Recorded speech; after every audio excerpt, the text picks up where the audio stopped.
Hello student, welcome to सज्जा tutorials. आज हम पढ़ने जा रहे हैं अलजेब्रा चैप्टर नंबर फर्स्ट का प्रैक्टिस सेट 1.3। आइए अब हम करते हैं practice set 1. Alright student, practice set 1.3 में हम क्या पढ़ेंगे? प्रैक्टिस सेट 1.3 में हम पढ़ेंगे Venn diagram, subset, universal set, complement of a set. ये चार टॉपिक हम प्रैक्टिस सेट 1.3 में पढ़ेंगे। ठीक है, एक एक करके मैं सारे टॉपिक आप लोगों के साथ डिस्कस करूंगा। तो सबसे पहला जो टॉपिक है वो वेन डायग्राम। अब आप लोग बोलोगे ये वेन डायग्राम क्या है, ये किस चिड़िया का नाम है? तो कुछ नहीं है, वेन डायग्राम डरने की बात नहीं है। क्या लिखा है यहां पर? When set is represented in a diagram. जब सेट को हम डायग्राम में लिखते हैं, जब सेट को हम किसी फिगर में रिप्रेजेंट करते हैं, जब सेट को हम किसी फिगर में, चाहे ट्राइंगल हो, सर्कल हो, स्क्वायर हो, रेक्टेंगल हो, किसी भी फिगर में जब सेट को रिप्रेजेंट किया जाएगा तो उस पर्टिकुलर फिगर को क्या बोलते हैं? Venn diagram. किसी भी फिगर में जब सेट को रिप्रेजेंट किया जाएगा तो उस पर्टिकुलर फिगर को क्या बोलेंगे? Venn diagram. अब एक एग्जांपल देता हूं और समझाता हूं। एग्जांपल मैंने यहां पे लिया है, set of natural number less than 10। Set है, किसका सेट है? तो नेचुरल नंबर का सेट है। और वो जो नेचुरल नंबर होंगे वो 10 से छोटे होंगे, वो 10 से छोटे होंगे, यानी 10 से छोटे नेचुरल नंबर का सेट है। अब रूल क्या है? सबसे पहला सेट का नाम लिखा जाता है कैपिटल लेटर में। तो मैं सेट का नाम लिखता हूं कैपिटल लेटर में। मैंने नाम दे दिया ए, इक्वल कर्ली ब्रैकेट। अब ये जो सेट है किसका सेट है? नेचुरल नंबर का। कौन से नेचुरल नंबर? 10 से छोटे। तो 10 से छोटे नेचुरल नंबर कौन कौन से आते हैं? 1, 2, 3, 4, 5, 6, 7, 8, 9। 10 से छोटा बोला है उसने, इसलिए कहां तक रुकेंगे हम? 9 तक रुकेंगे। तो ये रहे 10 से छोटा नेचुरल नंबर का सेट। हर सेट का नाम कैपिटल लेटर में लिखा जाता है। और सेट के अंदर अगर हमने एलिमेंट को लिख दिया तो वो कौन सा मेथड होता है? Listing method. क्योंकि लिस्टिंग मेथड में ही सेट के अंदर के एलिमेंट को पूरा लिखा जाता है। तो ये जो सेट मैंने लिखा है ये कौन से मेथड से लिखा है? ये अपन ने लिखा है लिस्टिंग मेथड से, जो हमने कौन सी एक्सरसाइज में पढ़ा था? प्रैक्टिस सेट 1.1 में हमने ऑलरेडी पढ़ लिया था। अभी ये सेट को हम लिखेंगे डायग्राम, फिगर बनाकर। तो अब यहां पर मैं फिगर बनाता हूं, ट्राइंगल। ठीक है, मैंने ट्राइंगल बनाया। सेट का नाम क्या है? ए, बाहर लिख दिया ए। ठीक है, या अंदर लिख दिया ए, चलेगा। ठीक है, अब उसके एलिमेंट कौन से? अब उसके एलिमेंट लिख दो। 1, 2, 3, 4, 5, 6, 7, 8, 9 लिख दिया। हाँ या ना? सेट का नाम चाहे बाहर लिखो या अंदर लिखो, सेट का नाम चाहे बाहर लिखो अंदर लिखो, चलेगा। अब ये जो सेट है इसको मैंने फिगर में बनाकर रिप्रेजेंट कर दिया, तो इसको मैं क्या बोलता हूं? इसको बोलूंगा मैं वेन डायग्राम। जब सेट को रिप्रेजेंट किया जाता है डायग्राम में तो उसको क्या बोलते हैं? When diagram. क्लियर है? क्लियर है? तो ये पहला टॉपिक कवर हो गया, वेन डायग्राम। अब दूसरा टॉपिक क्या पढ़ेंगे? सबसेट। क्या पढ़ेंगे? सबसेट। तो ये एग्जांपल देकर समझाता हूं। मान लो तुम्हारे पास दो सेट है, एक है सेट ए जिसके एलिमेंट है 1, 2, 3, 4 और 5, और दूसरा तुम्हारे पास सेट है सेट बी, उसके एलिमेंट है 3, 4 और 5। तुम्हारे पास दो सेट है, सेट ए और सेट बी। अब बड़ा सेट कौन सा है? देख के ही पता चलता है, सेट ए बड़ा है और सेट बी छोटा है। क्यों सेट ए बड़ा है? क्योंकि उसके अंदर कितने एलिमेंट है? 5 एलिमेंट है। और सेट बी छोटा क्यों है? क्योंकि उसके अंदर कितने एलिमेंट है? 3 एलिमेंट है। ठीक है, अब देखो, ये देखना क्या है? सेट बी के सारे एलिमेंट सेट ए में है या नहीं? तो हां, सेट बी के सारे एलिमेंट सेट ए में है। सेट बी के सारे एलिमेंट सेट ए में है। जब सेट बी के सारे एलिमेंट सेट ए में है, तो हम इसको क्या बोलेंगे कि सेट बी जो है वो सेट ए का एक पार्ट है। अब यहां पर पार्ट को हमने एक नाम दिया, क्या नाम दिया? सबसेट। तो सबसेट का मतलब बेसिकली क्या होता है? सबसेट का मतलब होता है पार्ट। सबसेट का मतलब होता है पार्ट। अब सेट बी सेट ए का पार्ट है या नहीं? हां सर है। क्यों है? क्योंकि सेट बी के सारे एलिमेंट सेट ए में पाए जाते हैं। इसलिए हम क्या बोलेंगे? हम बोलेंगे कि set B is a subset of set A. Set B जो है वो सेट ए का क्या है? सबसेट है, पार्ट है। अब सबसेट को डिनोट किया जाता है, लिखा जाता है किस साइन से? ये साइन देख रहे हो, ये साइन जो है सबसेट की है। किसकी है? सबसेट की है। अब इसको मैथमेटिकल फॉर्म में कैसा लिखूंगा? तो यहां पे पहले लिखूंगा सेट का नाम, सेट बी। वो क्या है? सबसेट है। सबसेट की साइन डाल दिया। किसका सबसेट है? सेट ए का। सबसेट का मतलब पार्ट। छोटा सेट बड़े सेट का पार्ट होगा अगर छोटे सेट के सारे एलिमेंट बड़े सेट में होंगे। छोटे सेट के सारे एलिमेंट अगर बड़े सेट में है तो वो छोटा सेट बड़े सेट का पार्ट हुआ और उस पार्ट को हम बोलते हैं सबसेट, और ये रही सबसेट की साइन। क्लियर है? अब सबसेट में कुछ बातें हैं जो याद रखनी। Point number 1, every set is a subset of itself. Her set अपने आप का सबसेट होता है। हर सेट अपने आप का सबसेट होता है। Point number 1। Point number 2, empty set यानी खाली set. Empty set is a subset of every set. Empty set हर सेट का सबसेट है। ये बात याद रखना, ऑब्जेक्टिव में पूछ सकता है। Empty set, point number 2, empty set हर सेट का सबसेट होता है। दो बात हो गई।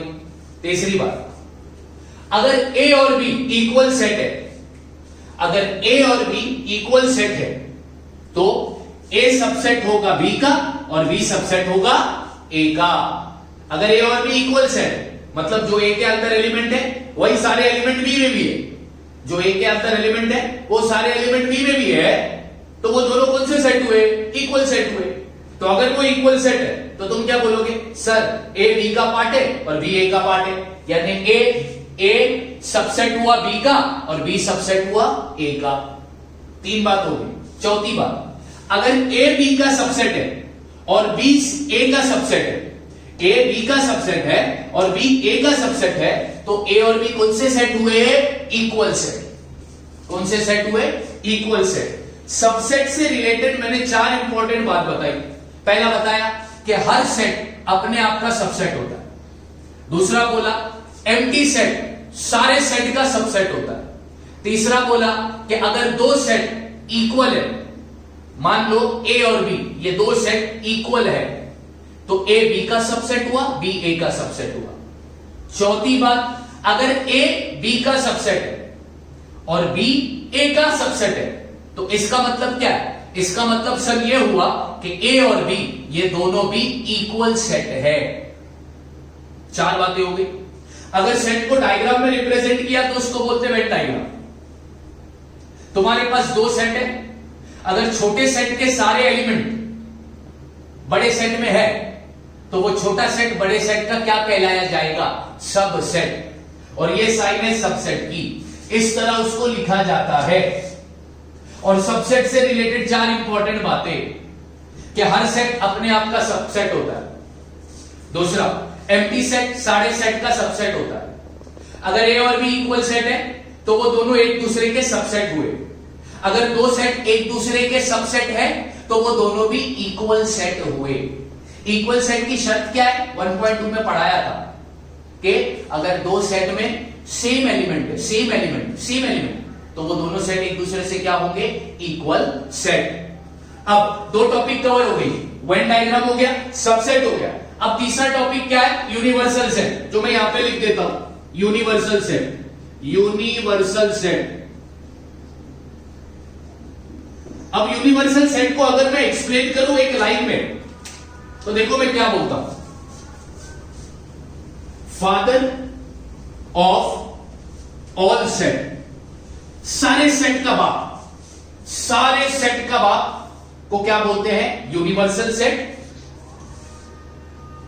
It is denoted by capital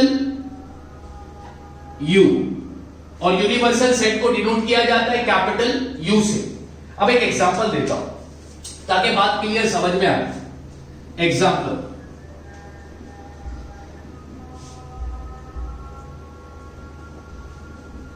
set of all natural number, set of all natural number, ठीक है। दूसरा सेट लिया ए, 1 2 3 4 5। तीसरा सेट लिया बी, 6 7 8 9। चौथा सेट लिया सी, 10 11। कितने सेट लिया? 4। पहला सेट सारे नेचुरल नंबर का है, दूसरा सेट 1 2 3 4 5 का है, तीसरा सेट 6 7 8 9 का है, और चौथा सेट 10 11 का है। अब इन 4 सेट में बाप कौन है? सबका बाप कौन है? तो तुम बोलोगे सर ये सर ये बाप है। और बाप को क्या बोलते? Universal set. क्या ए इसका हिस्सा है? हां है। क्या बी इसका हिस्सा है? हां है। क्या सी इसका हिस्सा है? हां है। तो बड़ा कौन हुआ? ये बड़ा हुआ, तो इसको हम कहेंगे यूनिवर्सल सेट। वेन डायग्राम हो गया, सबसेट हो गया, यूनिवर्सल सेट हो गया। अब यूनिवर्सल सेट से रिलेटेड भी मैं कुछ इंपॉर्टेंट पॉइंट्स बता देता हूं।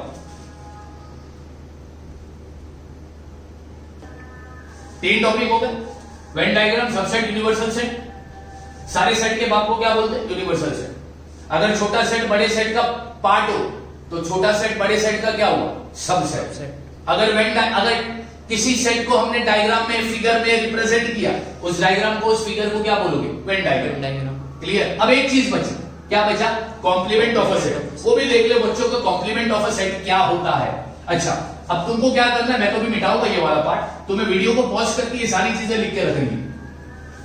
अब हम करेंगे कॉम्प्लीमेंट ऑफ अ सेट। कि कॉम्प्लीमेंट ऑफ अ सेट क्या होता है, ध्यान से देखना, कॉम्प्लीमेंट ऑफ अ सेट क्या होता है।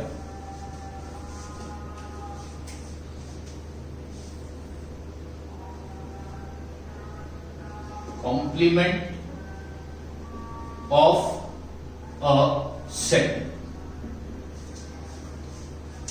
इसको मैं एक एग्जांपल देकर समझाऊंगा ताकि पिक्चर क्लियर हो जाए। Capital you stand for universal set.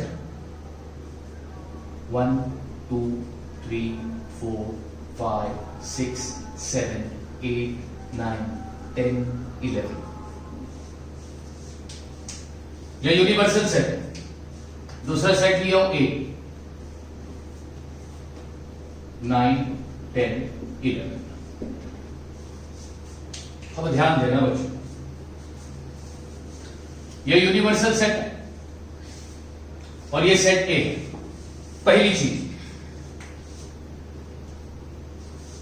क्या ए यू का सबसेट है? हां है। क्यों? क्योंकि ए के अंदर जो एलिमेंट है वो यू में भी है, तो यहां पर लिखता हूं set A is a subset of you, यानी कि यूनिवर्सल सेट। ठीक है। अब एक बात मेरे को बताओ बच्चों कि सेट ए में ऐसे कौन कौन से एलिमेंट नहीं है जो यू में है? तो तुम बोलोगे सर 1 2 3 4 5 6 7 8, ये सारे element, all this element are not found in set ए, ये सारे एलिमेंट सेट ए में नहीं पाए जा रहे हैं या नहीं पाए जाते हैं। पक्की बात? ओके। तो ये जो सेट बना, इसको हम क्या बोलेंगे? इसको हम बोलेंगे complement of set A. Complement of set A. अब इसको डिनोट कैसा जाता है, लिखेंगे कैसा? प्रॉपर इसको मैथमेटिकल टर्म में लिखा क्या जाएगा? ए और उसके ऊपर एक इन्वर्टेड कॉमा। ये जो इन्वर्टेड कॉमा देख रहे हो, ये ऊपर एक जो कॉमा देख रहे हो, ये साइन है, इसकी साइन है ये कॉम्प्लीमेंट की, इसकी साइन है ये कॉम्प्लीमेंट की। ये तुम्हें बता रहा है कि ये सारे एलिमेंट सेट ए में नहीं है, ये सारे एलिमेंट सेट ए में नहीं है, तो इसलिए ये बना सेट ए का कॉम्प्लीमेंट। ये बना सेट ए का कॉम्प्लीमेंट। 4 टॉपिक हो गए, Venn diagram, subset, universal set, complement of a set. अब कॉम्प्लीमेंट ऑफ अ सेट से रिलेटेड कुछ बातें जो तुम्हें याद रखनी है।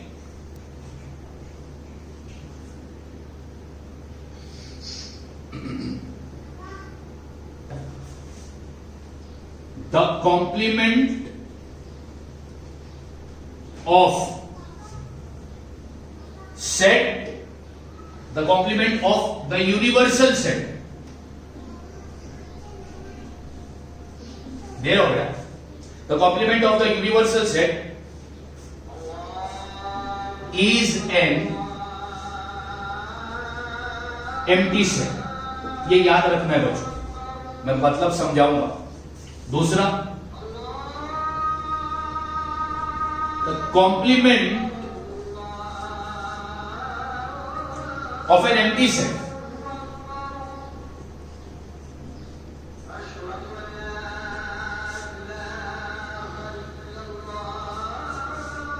is the universal set।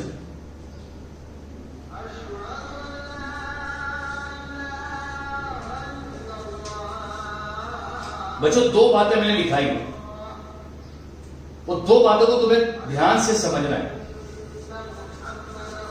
Universal set का कॉम्प्लीमेंट, यूनिवर्सल सेट का कॉम्प्लीमेंट हमेशा कौन सा सेट होगा? Empty set. याद है, एम्प्टी सेट को इस तरह रिप्रेजेंट किया जाता है और इसको पढ़ते क्या है? पाई। ये पहली चीज। यूनिवर्सल सेट का जो कॉम्प्लीमेंट होगा वो क्या होगा? Empty set. यूनिवर्सल सेट का जो कॉम्प्लीमेंट होगा वो क्या होगा? Empty set. और यहां पर क्या बोल रहा है? Empty set.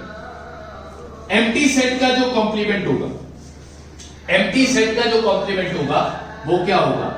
Universal set. वो क्या होगा? Universal set. यूनिवर्सल सेट का complement empty set, empty set का कॉम्प्लीमेंट यूनिवर्सल सेट। ये 2 बातें तुम्हें याद रखनी है। हमने वेन डायग्राम पढ़ा, अगर सेट को फिगर में रिप्रेजेंट किया वो फिगर को बोलेंगे वेन डायग्राम। सबसेट, 2 सेट है तुम्हारे पास, एक बड़ा एक छोटा। अगर छोटे सेट का सारा एलिमेंट बड़े सेट में है तो वो छोटा सेट बड़े सेट का क्या हुआ? सबसेट। फिर पढ़ा यूनिवर्सल सेट, सारे सेट के बाप को बोलते हैं universal set. It is denoted by the capital letter you.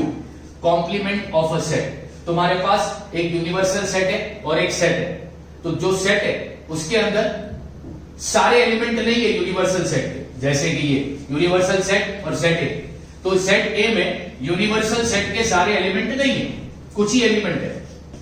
तो हम बोलेंगे कि सेट ए का कॉम्प्लीमेंट क्या होगा? यानी अब सेट ए में जो एलिमेंट नहीं है, सेट ए में जो एलिमेंट नहीं है वो बन जाएंगे कॉम्प्लीमेंट ऑफ सेट ए। वो बन जाएंगे कॉम्प्लीमेंट ऑफ सेट ए। ये यूनिवर्सल सेट था, ये सेट ए था, ठीक है। तुमने देखा कि कौन कौन से एलिमेंट सेट ए में नहीं है, तो ये सारे एलिमेंट सेट ए में नहीं थे।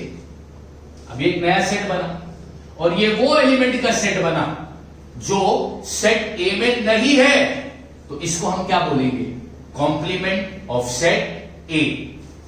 यूनिवर्सल सेट का कॉम्प्लीमेंट हमेशा एम्प्टी सेट होता है और एम्प्टी सेट का कॉम्प्लीमेंट यूनिवर्सल सेट होता है। 4 टॉपिक हो गई प्रैक्टिस सेट 1.3 की। मैंने अभी तक डायरेक्ट एक्सरसाइज नहीं कराया, क्योंकि अगर मैं डायरेक्ट एक्सरसाइज पे जाता ना तो तुम लोगों को कुछ पल्ले नहीं पड़ता। तो हमने सबसे पहला ये देखा कि 1.3 में क्या पढ़ेंगे, क्या करने वाले। 1.3 में जो सम आएंगे, जो प्रॉब्लम्स आएंगे, वो किस किस से रिलेटेड, तो वो ये 4 टॉपिक से रिलेटेड होंगे। ये बातें याद रखनी है बच्चों। हर सेट अपने आप का सबसेट, एम्प्टी सेट का सबसेट, एम्प्टी सेट जो है वो हर सेट का सबसेट होता है। अगर ए और बी इक्वल सेट है तो वो दोनों एक दूसरे के सबसेट हुए। अगर 2 सेट एक दूसरे के सबसेट है तो वो दोनों सेट इक्वल सेट होंगे। प्रैक्टिकली सॉल्व करेंगे 1.3, लेकिन उसके पहले, वो सॉल्व करने से पहले तुम्हें ये समझना जरूरी है। Till then, thank you so much.